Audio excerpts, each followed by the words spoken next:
If you ever want to talk about Mother Nature's showfish and what she can create, you'd have to bring up the red-tailed shark, or what we call the red-tailed shark. It's got this just soot black body with an extremely bright red tail and little subtle hints of white on the dorsal fin and anal fin. This is just Mother Nature's kitchen, just showing what she can create. So let's take a few minutes and let's talk about the red-tailed shark. When talking about this particular fish, it's got a little bit of mystery to it. It's got some myths that are attached to its name, even some controversy. It's been accused of things. So I called this particular species profile, I called it the True Hollywood Story. So we'll get into depth on this fish, and we'll talk about how you keep it happy in a glass box. Alright, as most of you already know, I'm sure, it's not a shark, of course. It's actually a cyprinid, which makes it closely related to carp. It's more closely related to a cherry barb than it is, of course, to an actual shark. But it's got that nice high dorsal fin and that torpedo-shaped body, and hey, the name's kind of cool. So we use it. You'll hear red-tailed shark, red-tailed black shark, firetail shark. It's all the same thing. Its name used to be something I could pronounce. It used to be known as labio bicolor. Now it's got another name that I can't possibly pronounce, but they did keep the bicolor part of it, which I thought was cool. Alright, now that we know what it is, where does it come from? This fish was discovered in the 1930s in Thailand. Unfortunately, it didn't adapt well to man-made improvements, and as of '96, I believe it was believed to be extinct in the wild. In 2011, they did find a small population of them still existing, so they are listed as critically endangered. Basically, just for us, that just means that all the fish you see at your pet store are all captive bred in man-made facilities. Alright, when it comes to the basic care of this fish, that's where you're going to see some controversy. You're going to see different things. And before we even actually talk about what parameters I keep this fish at and what I keep it with and things like that, I want to say that we have to talk about this fish is in the middle of its own evolution. It is evolving, and it's being forced to evolve. This fish is now under our care. It's under man-made care. It's only found, for the most part, in captive man-made facilities. So the things we talk about when it comes to food, when it comes to tank mates, when it comes to water parameters and things like that, you have to keep in mind that this isn't a fish anymore that's coming from the wild with a specific set of conditions. Rather, it's coming from multiple conditions all over the world. So the beauty of this fish is it is very highly adaptable to conditions. Alright, so if we knock out real quick pH and water hardness, I'm just going to lump those together since they sort of go hand in hand anyways. You can keep this fish in doggone near anything that we would normally call a normal aquarium. Doesn't matter where in the country you live, as long as you've got something that you can keep other fish in, this fish will pretty much be fine. From super soft acidic water to, African cichlid Rift Lake water with the high pH, this fish will do just fine. Alright, when it comes to water temperature, this fish isn't quite as adaptable as it is to, pH and hardness. I would personally not keep this fish below the low 70s, 72. It'll probably take 70 just fine, but I've never personally kept it that low. It is a tropical fish after all. On the high end, it seems to tolerate the 80s just fine, but they're not discus. You know, anywhere between 70 and 80, or 72 and 80, it would probably be just fine. I keep mine at probably 75, 76, and they do just great. When it comes to food for this fish, they almost take care of themselves. They are a grazer. Uh, Later on, I'll talk about this fish has three personalities, and you'll see it throughout the day. And one of its personalities is that it's just going to come out during the day and it's just going to graze on everything. Right now, the fish you're seeing isn't doing that. He's in his, yeah, I'm fight and sleep mode. But during the day, they'll come out and they just graze on surfaces. And they eat microscopic fauna, algae, and they're pretty much an omnivore, but they do appreciate a good bit of vegetable matter in their diet. These things coming from a captive environment, they're not strangers to man-made prepared foods.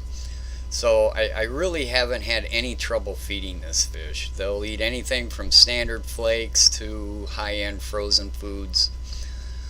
The one thing I will say is they don't inhale their food. They have a they have a decent sized mouth, but they prefer to pick at things. You know, they want smaller things. And they'll spend an awful lot of their time out just grazing around, and they'll pick up they're not a bad cleanup crew because they'll pick up bits and pieces of uneaten food that other fish won't eat. So just to clarify real quick, I do not recommend just an all protein diet for this fish. You got to give them a little bit of vegetable matter too. Just for the record, they are a true omnivore. They need their vegetables as well as their protein. Alright, now we're going to start talking about some of the things that are not so set in stone or not so easy that everybody agrees with. When you start talking about temperament and things like that. First, let's just knock out size real quick. All the articles are going to say 4 to 6 inches, somewhere 5 to 6 inches.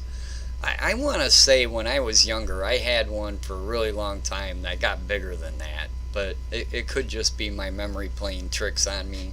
I don't know. When it comes to tank size, man, I'm not going to tell you what the smallest tank is you can shoehorn a fish in. You're going to know as a fish keeper. I personally have multiple tanks, so I can buy a baby from the fish store and put it in a small tank, and as it grows, just simply keep moving it up and up and up and up. I prefer when the fish is near adult size to keep them in a 4-foot tank. You could probably shoehorn them into a 3-foot tank, you know, like a 40 breeder or something like that without too much trouble. I do think that if you keep them in too small of an area, the fish is going to get cranky and probably pick on its tank mates a little bit. But that also depends on the personality of the fish you have. When it comes to keeping this fish, as far as like tank decor and tank mates and things like that, the quickest and easiest way for me to say it is it varies. This fish is highly variable even within a single fish. You heard me mention earlier that this fish has 3 personalities, and it truly does. It has the one personality during the day where it just swims around grazing on rocks and plants and looking for food, and it really doesn't care what's around it. It also has a nighttime habit of where it's just swimming around, not really bothering anybody. It's kind of looking for a place to sleep. And since we're on that subject, this fish does sleep. Not quite as pronounced as like a clown loach, but it will find a cave or a spot out of the way to where it'll just kind of hang out either in the bottom or just kind of hover in there out of sight and go to sleep. This fish, however, does have a third personality, and it doesn't happen every day, but it does happen. And that third personality is, I'm going to screw with everybody in the tank. I don't care who you are, what you are. You're getting chased. I'm in a hyperactive mood, and I'm just going to chase you around. That's just what I'm going to do today. And I can't explain it. I don't know why they do it, but I can tell you he's going to do it at some point. Alright, before we talk about tank mates and things like that, let's just talk about how to set up the tank or the decorations and things like that, because this fish does have a few little things that you don't have to pay attention to with other fish. And I'll tell you two examples of this. They're going to get into anything and everything. So if you're one of those people that have a castle or a cave or anything like that, they're going to explore every nanometer of your fish tank. They're going to look at everything and anything. And I'll give you an example once of a red-tailed shark I had in my early fish keeping years. I was still living at home, and I think I only had 3 tanks. And back in that day, we used strictly under gravel filters. And I had a under gravel filter with just straight tubes coming out. It didn't have the 90 degree with the carbon in it. It was just a straight uplift tube. And I had a baby red-tailed shark in there. And I came home from school all excited one day, wanted to feed my fish, and there's no red-tailed shark. And I looked everywhere. Days went by, no red-tailed shark. So I assumed that it had jumped out of the tank, and one of our cats that we had at the time ate it. That's the only thing I could think of, because I had no body. There was no evidence. He just simply disappeared. So I'd say about 2 months went by, and I wanted to do a deep clean on that particular tank, so I took the fish out of it, and I moved the gravel to one side, and I pulled up that under gravel filter plate, and lo and behold, out pops this red-tailed shark. Fat as all get out, living on detritus in a completely dark atmosphere in the under gravel, in between the gravel, then the under gravel filter plate, and the actual glass of the bottom of the tank. He was living in there. And another example of what's not uncommon, in fact it happens quite a bit, is if you have a hang on the back filter and you have a small red-tailed shark and you keep that water level, so it's not making noise and the water's just flowing into the top of the tank, I can guarantee you at some point he is going to swim into your filter. Now, he might just swim back out, but just something to keep in mind, if you can't find him and you have a hang on the back filter, look in your filter, because there's a good chance he might be in there. Like I said, if you have those man-made decorations of castles and bridges and stuff like that, a lot of them have holes in them, and they'll swim inside those holes too quick to talk about. So if you have a red-tailed shark and it disappears, chances are it's somewhere either in your filtration or in your decorations. Alright, now for probably the largest discussion ever when it comes to tropical fish. What can you keep them with? When it comes to the red-tailed shark, that answer isn't entirely clear. So there's safe advice, advice I'm going to give you that you absolutely can't go wrong with. And then I'll also give some examples of other situations. But to start the conversation with, let's talk about non-conspecifics, meaning fish, not Okay, let me restart that. Non-conspecifics means no other red-tailed sharks, fish that are not like it. Okay, you can keep them with tetras, with barbs, with just doggone near anything that's not like itself. However, everything about this fish comes with a disclaimer. Most of the time, it really doesn't care about fish that are not like it. It really doesn't. However, there are going to be times during the day where this fish is just going to go bonkers and chase everything. Um, Especially other bottom feeders like loaches and things like that. It's just going to have this thing where, hey, I'm going to chase you, and that's just what I'm going to do for now. So, anything you want to keep with this fish has to be able to have the ability to run away. But for the most part, it really doesn't care, and it doesn't do a whole lot of damage even when it does chase these things around. Now, when it comes to conspecifics, fish that are just like it, that's a whole nother issue, and it can go on and cause internet debate forever. And we'll talk about that. Let me take a quick break.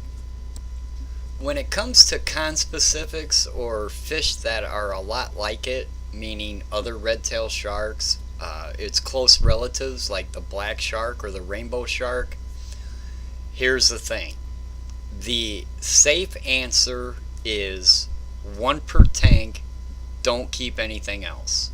Even clown loaches can fall victim. It's just, that's the absolute safe answer. If you only have one per tank, you're not going to have any conspecific issues or aggression where a dominant fish is just going to harass the other fish that are a lot like it to the point where it's going to cause them health issues. They're not going to chase down a fish and eat it like a predator. They're just going to harass it to death to the point where it can't get food, and it's so exhausted that it's just eventually going to get other health issues and eventually perish. That being said, I have seen evidence of red-tailed sharks being kept with fish that are very similar to it, as well as other red-tailed sharks. Now, I haven't gone in depth with these people that say they have done it to the point on whether it worked long term or not, but I can't help but wonder that maybe as this fish is evolving and becoming domesticated, basically is what we're doing, is this fish is being domesticated, that maybe it's losing a little bit of its wild tenacity that the earlier fish had.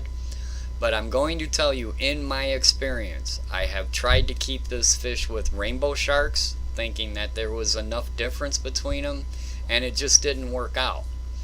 I have never been successful at keeping two red-tailed sharks in the same tank, but I haven't done it in, since 1980, was the last time I ever tried it. And you see them together in the pet shop when they're small, and that's usually when it works out, but eventually, as you have two or three in a tank and they start getting older, eventually one is going to become dominant, and he's just going to harass the other ones beyond belief. So I've always went with one per tank. That is the absolute best way to do it, because you're never going to have a problem. However, this fish really doesn't spawn in captivity. There's no evidence of it. And the only way we're ever going to spawn it, or I shouldn't say in captivity, but as aquarists, in the aquarium as a hobby breeder, the only way we're ever going to be able to do it is to have more than one in a tank. So, I'm not going to say, oh my god, you just can't do that. I don't mind people experimenting, and eventually maybe somebody will figure something out on how to breed these fish. But for me, it's never worked out, but I haven't tried it in a real long time. And I have seen video evidence of some fairly large red-tailed sharks living together in a tank. But I have to warn you, if you're on YouTube and you're searching red-tailed shark and how to keep them, the rule is one per tank, no other fish like it. And as long as you abide by that rule, you're going to have a happy red-tailed shark. And with that, let's make a quick little recap on them. Water parameters, they're very tolerant of a wide range, and as long as you keep it within the range of what we would call a normal fish tank, you'll be fine. They can tolerate anything. Foods, again, this fish is no stranger to man-made foods. They'll eat anything from flake to high-end frozen pellets. They'll also graze on their own, not a big problem. Pretty easy fish to feed.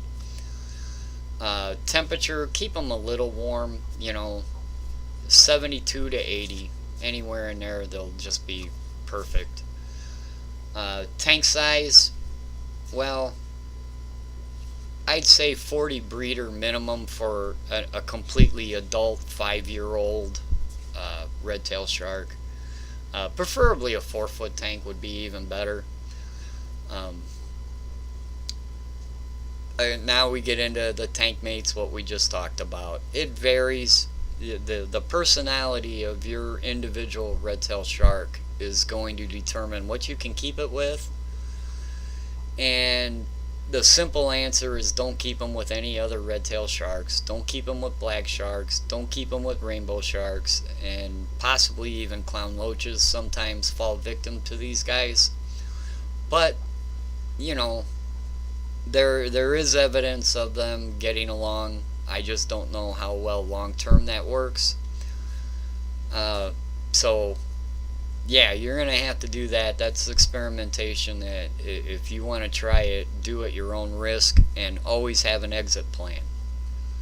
With that, thanks for watching, and see you on the next one. Bye.